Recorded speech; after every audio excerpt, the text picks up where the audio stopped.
Hello guys, I am Praveen and welcome back to array data structure tutorial, जिसमें हम आज discuss करने वाले हैं एरे डेटा स्ट्रक्चर के बारे में। तो आज हम जो टॉपिक डिस्कस करने वाले हैं वो है why we used array data structure, introduction of array data structure, type of array, initialization in array data structure, how to find desire address in array and operation in array data structure. तो चलिए start करते हैं।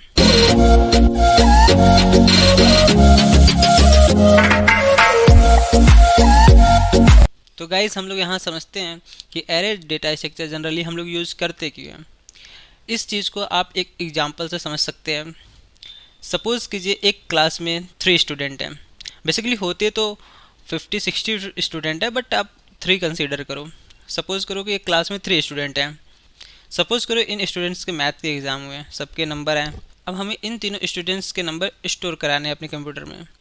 तो जैसे first student है तो इसके marks suppose कीजिए 68 आए, तो उसे स्टोर कराने के लिए हमने एक वेरिएबल बनाया मार्क्स। जनरली मार्क्स तो आपको पता ही है कि या तो इंट फ्लोट में होता है, बट हमने जनरली इंट में यहाँ पे लिया है। तो सपोज़ कीजिए पहले स्टूडेंट्स का जो मार्क्स है वो 68 है, जिसे हम वेरिएबल मार्क्स 1 में स्टोर करा दिया। उसी तरह दूसरे स्टूडेंट का जो मार्क्स है वो 81 हमने दूसरे वेरिएबल मार्क्स 2 में स्टोर करा दिया। तीसरे स्टूडेंट्स का जो मार्क्स है 74 वो हमने वेरिएबल मार्क्स 3 में स्टोर करा दिया।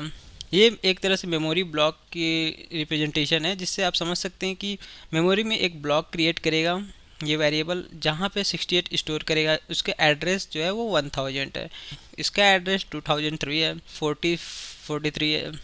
ओके, अब तक का तो काम सही है कि चलो स्टूडेंट्स 3 थे तो इजीली हमने 3 वेरिएबल बनाया और सबके मार्क्स इंसर्ट करा दिए। जैसे अब सपोज़ कीजिए एक क्लास में 50-60 स्टूडेंट हैं, तो जनरली क्या प्रॉब्लम आएगी, हमें 50-60 वेरिएबल बनाने पड़ेंगे। जैसे इस स्टूडेंट के लिए हमने ये वेरिएबल मार्क्स 1 बनाया, इसी तरह हमें 50-60 स्टूडेंट के लिए 50-60 वेरिएबल बनाने पड़ेंगे। तो इसी प्रॉब्लम को रिड्यूस करने के लिए कि हमें अगर एक ही टाइप का वेरिएबल बनाना है तो हम एरे का यूज़ कर सकते हैं। वो कैसे, आइए देखते हैं। How to help array reduce this problem. If you want to store more than one value of similar type with the help of single variable we can use array concept. मतलब ये कि हम एक वेरिएबल का नाम लिखेंगे और उसमें उसकी साइज़ डिफाइन कर देंगे। मतलब अगर हमें 3 स्टूडेंट का मार्क्स स्टोर कराना है तो हमें 3 वेरिएबल की ज़रूरत है, तो हम इसकी साइज़ जो है वो 3 डिक्लेयर कर देंगे, साइज़ जो कि स्क्वायर ब्रैकेट में लिखा जाएगा। तो इससे होगा क्या कि हमें 3 वेरिएबल मिल जाएंगे। लेकिन आपको मैं एक बात बता दूं कि एरे में जो इंडेक्सिंग होती है वो 0 से स्टार्ट होती है, 0 से स्टार्ट होगी और जितनी साइज़ है उससे एक कम, मतलब 0 टू साइज़ -1। जैसे एरे की साइज़ हमने 3 लिया तो हमें 3 वेरिएबल बनेगा, तो 3 वेरिएबल, लेकिन जो इसकी इंडेक्सिंग स्टार्ट होगी वो 0 टू 2 जाएगी। पहले इंडेक्सिंग में क्या होगा, पहले स्टूडेंट का मार्क्स होगा, दूसरे वेरिएबल में दूसरे स्टूडेंट का मार्क्स होगा, तीसरे वेरिएबल में तीसरे स्टूडेंट का मार्क्स होगा। उसी प्रकार अगर हमें सपोज़ कीजिए 50 स्टूडेंट होते हैं तो हम सिंपल यहाँ पे डेटा टाइप इंटर लिखते हैं, मार्क्स लिखते हैं और यहाँ उसकी साइज डिफाइन कर देते हैं 50, और उसकी इंडेक्सिंग चलती 0 टू 49। तो हम उस तरफ 50 स्टूडेंट के जो मार्क्स थे वो स्टोर करा सकते हैं। जैसा कि आप नीचे देख पा रहे होगे 100, 104 एंड 108 जो है ये है एड्रेस। जैसे पहले ब्लॉक का जो एड्रेस है वो है 100 एंड दूसरे ब्लॉक का जो एड्रेस है वो है 104 एंड तीसरे ब्लॉक का जो एड्रेस है वो है 108। बेसिकली ये जो ब्लॉक है वो इन टाइप का है, तो ये 4 बाइट लेता है। ये 4 बाइट 32 बिट या 64 बिट के कंपाइलर के हिसाब से ये जो है इसके इंट ब्लॉक की साइज़ 4 बाइट है। अगर हम इसे डॉस बेस आर्किटेक्चर के हिसाब से देखेंगे तो ये 2 बाइट का होगा। तो जनरली हम इसे सपोज करके चलते हैं कि हमारा इंट का जो ब्लॉक है ये 4 बाइट है, ये 4 बाइट है, ये 4 बाइट है, ये 4 बाइट है। अब हम समझते हैं कि एरे एक्चुअल में है क्या। एक्चुअल में तो आपको समझ में पिछली स्लाइड में ही आ गया होगा, लेकिन हम इसको थ्योरी कॉन्सेप्ट के हिसाब से समझते हैं। तो हम एक बार डेफिनेशन को पढ़ते हैं। An array is a linear data structure. ये एरे जो है वो लीनियर डेटा स्ट्रक्चर के कैटेगरी में आता है। क्योंकि हमारा जो पहला एलिमेंट है उसके जस्ट बाद हमारा दूसरा एलिमेंट है। मतलब ये है कि हमारा जो एड्रेस है वो 1000 है। अब 1000 है, ये ब्लॉक जो है वो 4 बाइट कंज्यूम करेगा। तो 4 बाइट कंज्यूम करेगा, मतलब कि 1000, 1001, 1002, 1003, 1003 तक जो है ये ब्लॉक ने हम स्पेस ले रखा है। यहाँ पे 68 स्टोर हुआ है क्योंकि ये इंटीजर वेरिएबल है। उसके जस्ट बाद 1004 पे है हमारा दूसरा वेरिएबल जिसमें वैल्यू है 81, और उसकी जो एड्रेसिंग स्टार्ट होती है वो 1004 से स्टार्ट हो रही है, और ये भी 4 बाइट लेगा। जस्ट इसके 4 बाइट बाद हमारा तीसरा वेरिएबल है वो स्टार्ट होता है। तो इस तरह ये एक सीक्वेंस में, एक लीनियर में है, इसीलिए इसे कहते हैं linear data structure. So it is the collection of similar type of element. जैसा कि आप देख ही रहे हैं कि ये सिमिलर टाइप के एलिमेंट को ही कलेक्ट कर रहा है। यहाँ पे इंटीजर स्टोर है, 68 इंटीजर है, 81 एक इंटीजर है। अगर हम यहाँ पे जैसे यहाँ पे हमने 68 स्टोर किया, अब यहाँ पे हम अगर A B C D store करें तो वो गलत होगा, क्योंकि एरे जो है वो सेम डेटा टाइप की जो एलिमेंट है उन्हीं को स्टोर करता है। यहाँ पे देखिए हमने यहाँ पे डेटा टाइप डिफाइन भी किया इंट। अगर हम इंट डिफाइन किए इसका मतलब ये जो एरे हमने बनाया है और जो इसकी साइज़ है वो केवल इन टाइप के डेटा को स्टोर करेगा।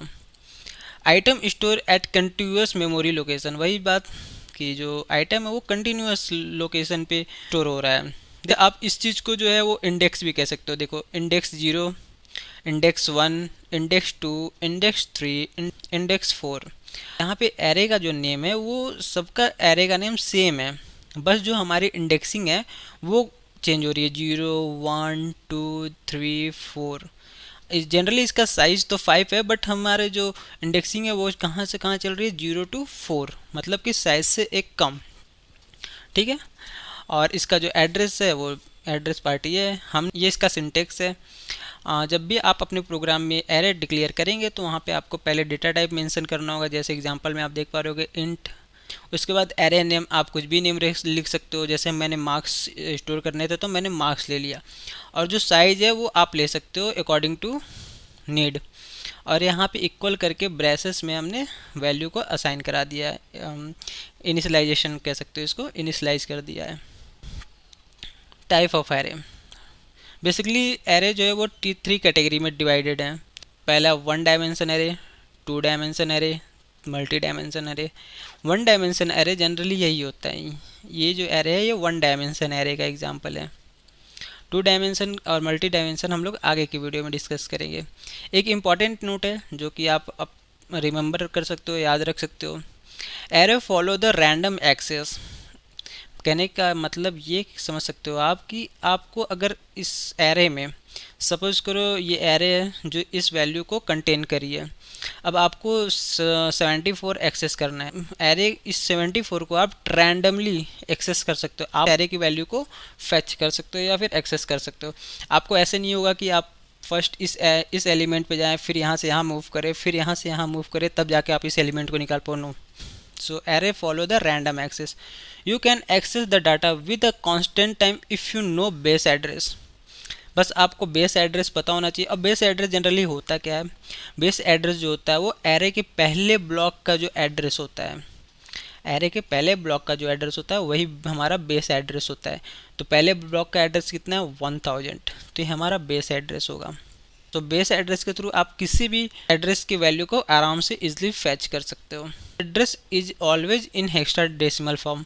यहाँ जनरली हम लोगों ने एड्रेस को एक डेसिमल फॉर्म में लिया है, बट ये हेक्साडेसिमल में होता है। Now we are discuss initialization in 1 dimension array data structure. So initialization array में बेसिकली 2 टाइप्स होता है। एक कंपाइल टाइम पे इनिशियलाइज कर सकते हो आप, और रन टाइम पे इनिशियलाइज कर सकते हो।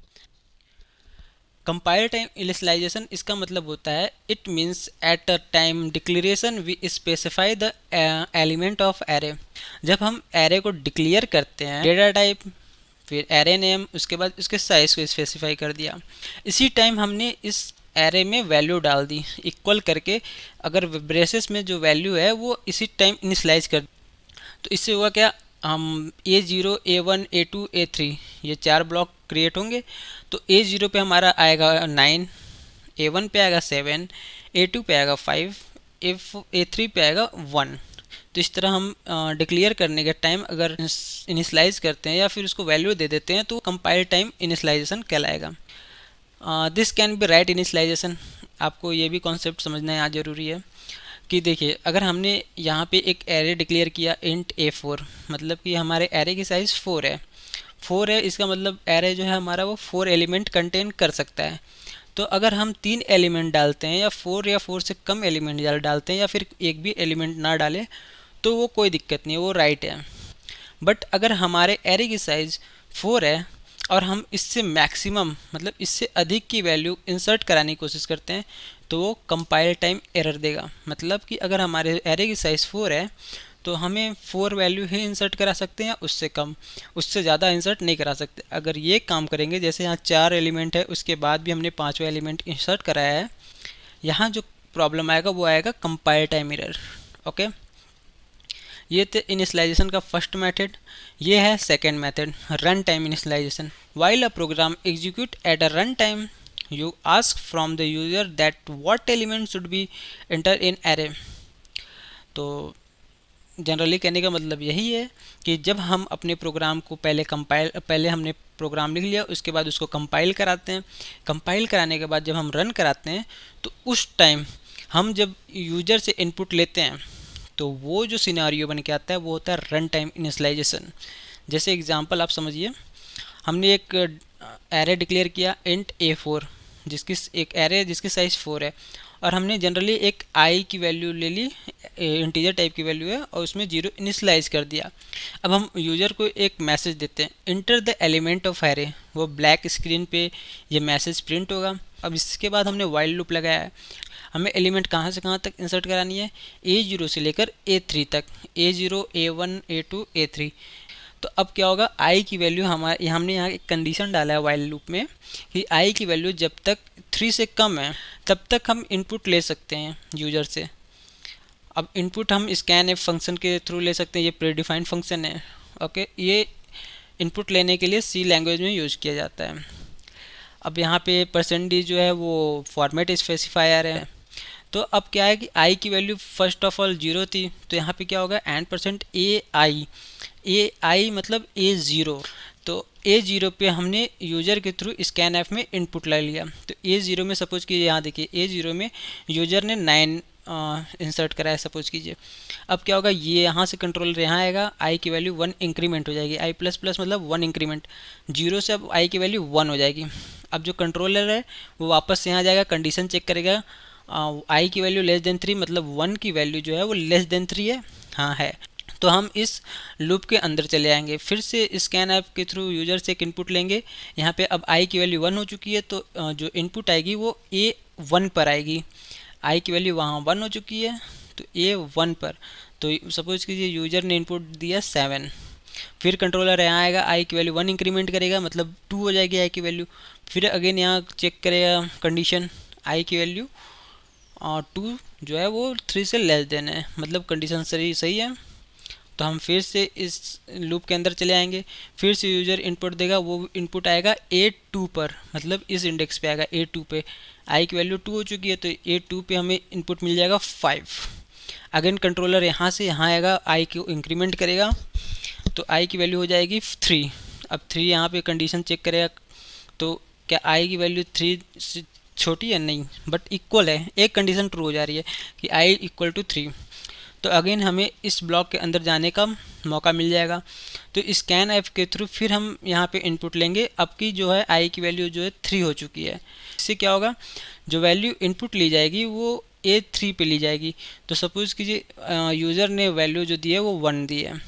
अब अगेन कंट्रोलर यहाँ जाएगा, आई की वैल्यू 1 इंक्रीमेंट हो जाएगी, 3 से अब 4 हो जाएगी। अगेन कंट्रोलर यहाँ जाएगा, कंडीशन चेक करेगा कि 4 जो है लेस देन और इक्वल टू 3 है, नो, 4 जो है वो ग्रेटर देन है 3 से, ना इक्वल है ना लेस देन है, तो ये कंडीशन फॉल्स हो जाएगी। अब हम इस लूप को हम टर्मिनेट करके प्रोग्राम में आगे बढ़ जाएंगे। तो हमने रन टाइम पे इसको इनिशियलाइज करा डाला वैल्यू को, तो ये होता है रन टाइम इनिशियलाइजेशन। एक होता है कंपाइल टाइम इनिशियलाइजेशन, एक होता है run time initialization. Compile time में आप प्रोग्राम जब लिख रहे हो उसी टाइम वैल्यू जो है वो इनिशियलाइज कर दे रहे हो, वो कंपाइल टाइम है।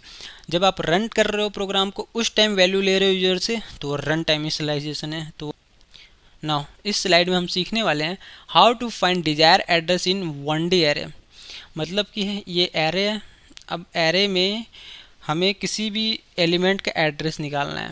तो उसके लिए हमें फॉर्मूला क्या होगा, तो address equal to base address plus size of data type मतलब इंट, फ्लोट, कैर, कुछ भी हो सकता है, जिस टाइप का एरो होगा वही डेटा टाइप यहाँ लिखेंगे। उसके बाद इंडेक्स नंबर, तो एग्जांपल लेते हैं जैसे A6, हमारे एरे का साइज 6 है, वेरिएबल नेम, एरे का नेम जो है वो A है, तो हम इसमें 6 वैल्यू इंसर्ट करा सकते हैं 0 to 5, क्योंकि जो हमारे इंडेक्सिंग होती है वो 0 to साइज -1 जाती है। हमने यहाँ पे इनिशलाइजेशन करा दिया, ये एक तरह से कंपाइल टाइम इनिशलाइजेशन है। तो हमने 22, 33, 44, 55, 66, 77 इंसर्ट करा दिया और ये सपोज कर लिया ये एड्रेस है इसके। अब हम एक क्वेश्चन देखते हैं यहाँ पे, find the address of A3। हमें A3 का जो है एड्रेस निकालना है। अब हम तो देख के पता चल रहा है कि 112 है, बट हमें फॉर्मूला के थ्रू निकालना है। तो address of A3 equals to base address plus size of data type into index. Base address जो होता है वो हमेशा पहले ब्लॉक का जो एड्रेस होता है वही बेस एड्रेस होता है। तो base address plus size of किस टाइप का ये एरे है, इन टाइप का है, तो हमने यहाँ पे डेटा टाइप इंट लिख दिया, इनटू हमें किस प्लेस का एड्रेस फाइंड आउट करना है A3 का, तो इसका इंडेक्स नंबर कितना है 3, तो हमने यहाँ पे 3 मेंशन कर दिया, 3 लिख दिया, इक्वल्स टू 100 और ये दोनों मल्टीप्लाई हो जाएंगे या 12 हो जाएंगे, दोनों को ऐड करेंगे तो 112 आ जाएगा हमारा एड्रेस, जो कि आप देख पा रहे होगे कि एड्रेस 112 ही है। इस तरह आप एरे के किसी भी इंडेक्स का एड्रेस निकाल सकते हो। Now this is the some basic operation, जो कि this is the some basic operation in array data structure, insertion, traverse, deletion, searching the element, sorting the element, insertion at beginning, at end, at any position. तो ये सम basic operation है। हम just next video में हम insertion को discuss करेंगे, इसको हम डायग्राम के थ्रू समझेंगे, उसके बाद उसके लिए कोड भी लिखने वाले हैं। तब तक के लिए have a good day and thank you.